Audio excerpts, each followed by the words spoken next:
2025 में भारत सरकार ने न्यू अपेक्स एजेंसी बनाने का फैसला लिया है, जिसका काम होगा देश के पूरे लॉजिस्टिक और ट्रांसपोर्टेशन को एक ही डायरेक्शन में लेकर जाना। क्योंकि पहले रोड, रेलवे, पोर्ट्स, एयरलाइन सब अलग अलग डायरेक्शन में काम करते थे, लेकिन अब इनका मकसद है इन्हें एक ही डायरेक्शन में लेकर जाना।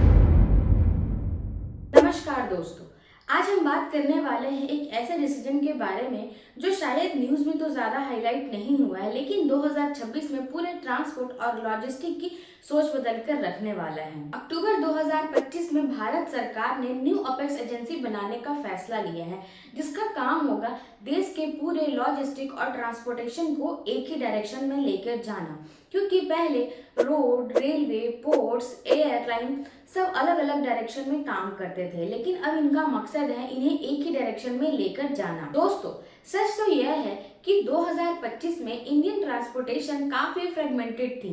रोड की प्लानिंग अलग होती थी, रेलवेज की अलग प्लानिंग होती थी और पोर्ट्स की अलग प्लानिंग होती थी। नतीजा क्या होता था? रोड बन जाती थी लेकिन पोर्ट से कनेक्ट नहीं होता था, और अगर पोर्ट बन चुका है तो हाईवेज इनकम्प्लीट है, जिस कारण फ्रेट में एक्स्ट्रा टाइम और एक्स्ट्रा डिस्टेंस लगता था। इसका सीधा नुकसान ट्रकर्स, ड्राइवर्स, ट्रांसपोर्ट कंपनी और अंत में पूरी इकोनॉमी को होता था। अक्टूबर 2025 में गवर्नमेंट ने डिसाइड किया कि एक सेंट्रल अपेक्स एजेंसी प्लानिंग बनाई जाए, जो पूरे ट्रांसपोर्ट और लॉजिस्टिक को एक इंटीग्रेटेड तरीके से प्लान करें। इस एजेंसी का मेन रोल होगा long term project planning, project appraisal, monitoring, और चौथा है मिनिस्टर्स के बीच कोऑर्डिनेशन। मतलब साफ है कि अब डिसीजन डिपार्टमेंट्स के मूड पर डिपेंड नहीं होगा, बल्कि यह सिस्टम के डेटाबेस पर निर्भर करेगा। चलिए देखते हैं कि 2026 में इस प्रोजेक्ट से क्या फायदा होगा। सबसे पहला है कि प्रोजेक्ट फास्ट कंप्लीट होंगे, अप्रूवल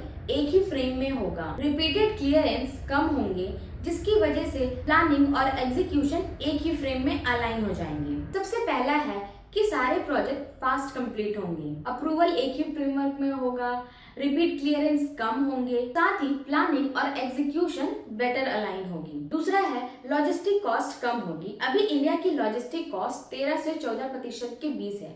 टारगेट है कि 2026 में यह लॉजिस्टिक कॉस्ट सिंगल डिजिट में आ जाए। चलिए देखते हैं कि इंटीग्रेटेड प्लानिंग के क्या फायदे हो सकते हैं। सही route selection, multi modal transport का बेटर यूज और साथ ही अननेसेसरी मूवमेंट खत्म, जिसका मतलब है कि ट्रांसपोर्ट सस्ता होगा और डिलीवरी फास्ट होगी। ट्रांसपोर्टर्स और ट्रक ड्राइवर्स को डायरेक्ट फायदा, क्योंकि अब उन्हें मिलेंगे प्लान हाईवेज, अननेसेसरी वेटिंग और देरी का सामना भी उन्हें अब नहीं करना पड़ेगा। स्टेट के रूल का कंफ्यूजन भी कम होगा। इसके पहले हर स्टेट के अपने अलग रूल होते थे, लेकिन इस डिसीजन के आने के बाद यह कंफ्यूजन कम होगा, जिसकी वजह से ट्रांसपोर्ट और भी इजी और स्मूथ बनेगा। क्योंकि अब सारे सेंट्रल फ्रेमवर्क एक ही साथ काम करेंगे, जिसका मतलब है कि पॉलिसी में क्लैरिटी आएगी, कंफ्यूजन कम होगा और साथ ही स्मूदर इंटर स्टेट मूवमेंट्स होंगे। प्राइवेट इन्वेस्टमेंट और जॉब के ऑप्शंस बढ़ेंगे, क्योंकि नए वेयर हाउस बनेंगे, पोर्ट्स बनेंगे। प्राइवेट इन्वेस्टमेंट और जॉब के ऑप्शंस बढ़ेंगे। Logistic parks, warehouses, port के आसपास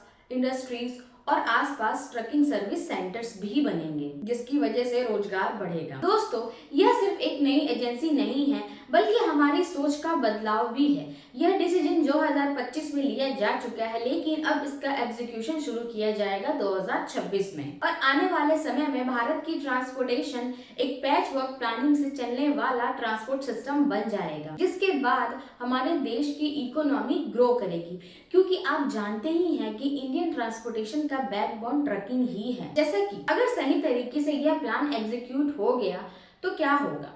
रोड पर रुकावटें कम होगी, गाड़ियों को वेट नहीं करना पड़ेगा, डॉक्यूमेंट्स का कंफ्यूजन खत्म हो जाएगा, जिसकी वजह से फ्यूल और कॉस्ट कम होगा, लेकिन ट्रकिंग में प्रोडक्टिविटी और ट्रांसपोर्टेशन सिस्टम बहुत ही अच्छा और स्मूथ बन जाएगा। यह वीडियो आपको कैसी लगी, कमेंट करके अपनी राय जरूर बताइएगा। धन्यवाद।